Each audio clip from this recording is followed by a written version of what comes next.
My name is Maria, and I will in this short video tell you about the Bible Adventure. The Bible Adventure is a project that was started year 2000, and now, 20 years later, we are about 1,500 teachers that are certificated to teach the Bible Adventure. The Bible Adventure is led by the Swedish Bible Society, and each year we meet about 30,000 kids in schools to teach about the Bible. In class 4 we teach about the Old Testament, and that takes about 5 hours. In class 5 we teach about the New Testament, and that also takes about 5 hours. When we teach the Bible's Adventure, we use retelling, we use drama, we use pictures, and we also have a big box Bible where we have small boxes, one for each story, one for each book in the Bible, so we can open them and see things that remind us about the stories. But first of all, we use movements to remember the stories from the creation to Jesus, from Jesus to the Revelation. So the Bible Adventure is an activity-based way of learning the Bible, and I want to welcome you to the Bible Adventure. Learn the Bible. You must not be afraid, must have courage, and don't do evil things, and love God, do things that are good for God, and every day to go to church, worship Him, and tell others what you have learned. When everything started, there were nothing. Just God was there. So He made the creation. But the people turned their back to Him, so we have the fall. And later God had to use Noah and the flood to start again. With the Tower of Babylon, God had to send people out to nations. And this, we don't know when it happened. We just know in the Bible that it happened. But we know that 4,000 years ago, there were a man called Abraham. And Abraham, he lived in the country far away that way, called Ur. And the Ur was close to the Persian Gulf, and that ocean tastes very, very salt. So we can remember from SALT that Sarah, Abraham, Luth and Terah choose to walk away from their country, and they followed the floods of Tigris and Euphrates, because God had showed Abraham to get a country. God told him that you will be the father of a great people, and I will give you a country. So they came to the Sea of Galilee, and from the Sea of Galilee we have the Jordan River here, and it goes down to the Dead Sea. And at this side here we have the Mediterranean Ocean, and here we have the country of Israel.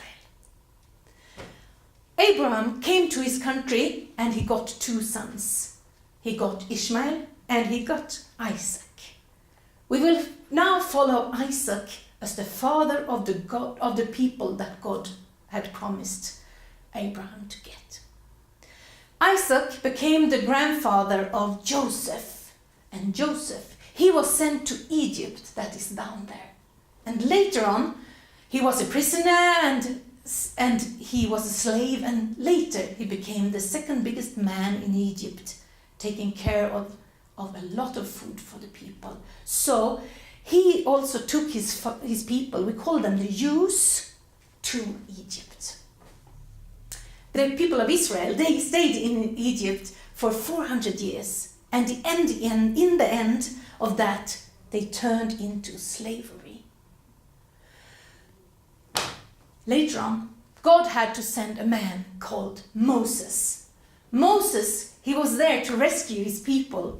So he said to Pharaoh, "Let my people go."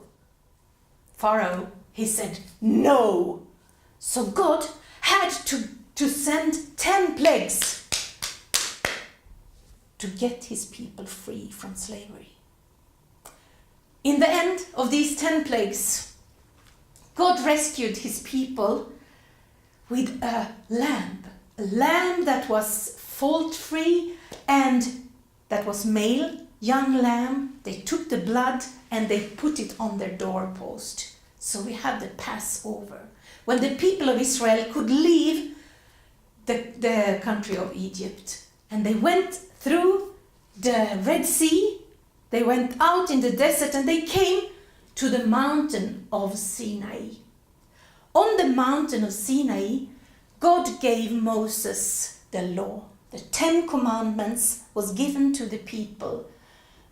And later on, Moses sent 10 spies to look into the country of Israel, if they could go into their country. But the spies said, this place is very good. We love it. It's so fancy. But we can't go there because they are too dangerous. It would be too dangerous for us to take the country. So the people of Israel, the Jews, they went out in the desert again. And there, Moses and his whole generation die. So we have a new leader of the Israeli people, of the Jews, called Joshua. Joshua, he led the people into the country, and we have the fall of the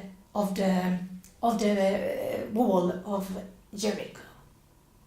Now we have a time where God said, yes, I am the king, but you need someone to lead the country. So we have the time of the judgment. We have judges in Israel for 400 years. One of them is Gideon. Gideon was followed by many judges, and the last judge in Israel during these 400 years was Samuel. He was used from when he was a very small boy. The people started to say, we want a king, we don't want a judge anymore. So we have the United Kingdom of Israel with 3 kings. The first one was Saul. He was good from the beginning, but in the end it was really bad, so we call him No Heart, we say. Then we have David. David was a very good king, but he also made mistakes in his life, but he redeemed. He wanted to change, and we say that he is full-hearted because of that. David's son, Solomon, he was the next king, and he built the temple in Israel, in Jerusalem up. But he had a lot of wives with different gods, so we say that he's half-hearted because he shared his life between his wives' gods and his God. After this time, we have the divided kingdom. The kingdom of Israel was divided in 2. So in the north, we have the country of Israel, and in the south of the country, we have the country of Judah. In Judah, we have 2 tribes, the tribes of Judah and Benjamin, and the rest were in the north, in the country of Israel. During this time, we had a lot of kings in these 2 countries.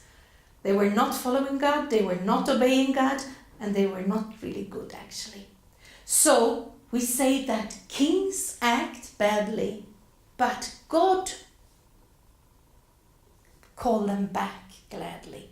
Because God, he really wanted to get them back to him again. During this time, we have a lot of prophets sent to the people. So we have the first one, Elijah, and then we also have another one called Elisha. And prophet preaches.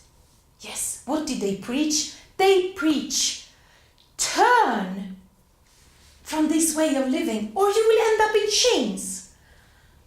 Did the people redeem? No, they didn't. So they ended up in chains. The people was taken, the Israel country was taken. So first of all, we had the Assyrian country. They took Israel, and there we can meet also. We can meet Jonah in that story. After that, the Babylonian people took the Israeli and also the Syria, a very much bigger country, and there we can meet Daniel in the lion's den. After that, we have a very big country called Persia. Persia was extremely big, and there we can meet a queen called Esther. Esther, she was a very brave woman. After the Persian time and the time for Esther, we say that they could come back home again to Israel. After this, God didn't send any prophets more. So we say we have 400 years of silent. Not silent in the world. A lot happened, but God didn't send any more prophets. And after 400 years, he sent his only son to earth, Jesus. And that was the story between the creation up to Malachi in the Old Testament.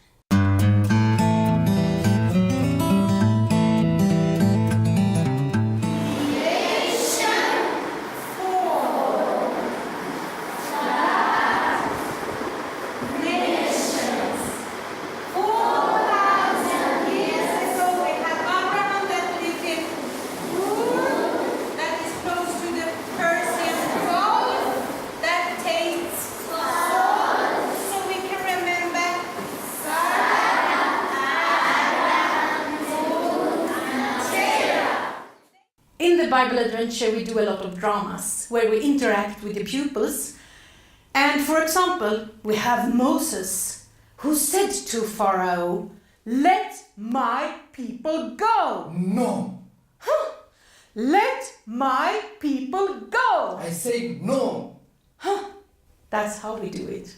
When God gave the commandments, the law on the Mount Sinai, he gave them rules to live, to make it good for them and for others.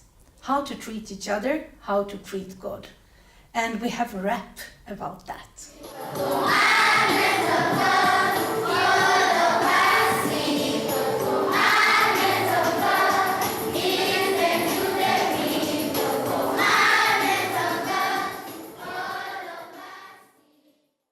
When we do the Bible Adventure, we meet a lot of happy children. And many of them keep telling us that I learned so much. We have even met young people many years after they were in the Bible Adventure, and they say, I still remember.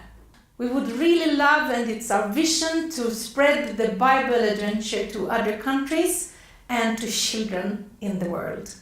So we just want to tell you, you are so much welcome to the Bible Adventure and to the Gospel about Jesus.